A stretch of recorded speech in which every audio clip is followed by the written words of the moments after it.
My name is Cleo Paskal. I'm an associate fellow at Chatham House and the author of Global Warring: How Environmental, Economic, and Political Crises Will Redraw the World Map. The three major shifts we're experiencing now are geopolitical, with the rise of Asia and the potential decreasing power projection of the West, so to speak.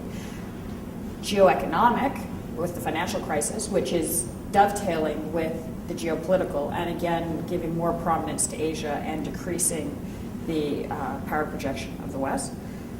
And geophysical. Now that's the component that's often left out. But the geophysical is the real wild card. That could have a very big impact on how Asia can rise, if it can. In fact, for example, if China's running out of water, will it still be able to deliver the sort of development that it needs to deliver to its own population in order for the Communist Party to remain in power? Will the U.S. be able to withstand the sort of shocks that you see with Katrina or the gradual erosion of stability you see with the shutting down of infrastructure along the East Coast, like the New York airports?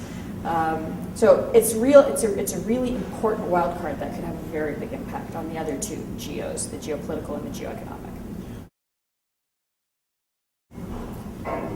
I think the geophysical changes have been ignored for so long because we had a relative stability for a very long time. So it wasn't something that we needed to look at. Also, we had a relative abundance, especially in the West, of natural resources for a very long time. So it's a new factor. Not only is the climate changing, but we're reaching potentially some of the capacity available in terms of natural resources. China's been aware of this for a long time. The one-child policy is essentially about natural resources. They took a look at the population and said, look, we only have enough resources for one child per couple, so we're going to reduce demand on our resources and at the same time go out and try to secure more supply. That's at least 30 years in the making, that plan. In the West, we haven't been quite as proactive about understanding how these new factors that have come in the last few decades will affect us.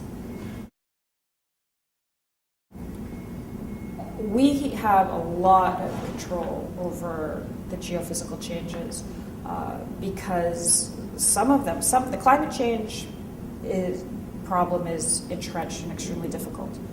However, we are building in floodplains, we're draining swamplands, we're cutting mangroves, we're deforesting, which can lead to erosion and landslides. So a lot of those things which weaken our defenses against the changes in the climate, we can address. There's an enormous amount of variability even within the concepts of developed and developing. So if you're looking at the developing world, for example, the way China deals with the problem is very different than the way India deals with the problem. China's very top-down. So the directives come from Beijing and they're implemented at the local level, if indeed they are implemented. India tends to be much more loose.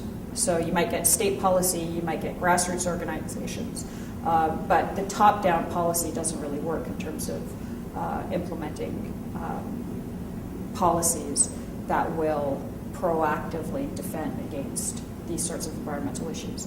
So it's making the division between developed and developing sometimes actually blurs an understanding of how much variability there is in response, and as a result, how much variability there is in vulnerability.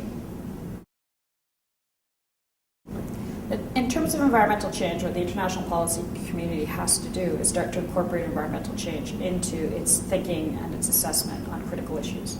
So if you're writing a piece of legislation, if you're running a negotiation, you have to think, how will a changing physical environment affect these decisions over the next 10, 20, 50, 100 years? Because otherwise all of your hard work may be for naught.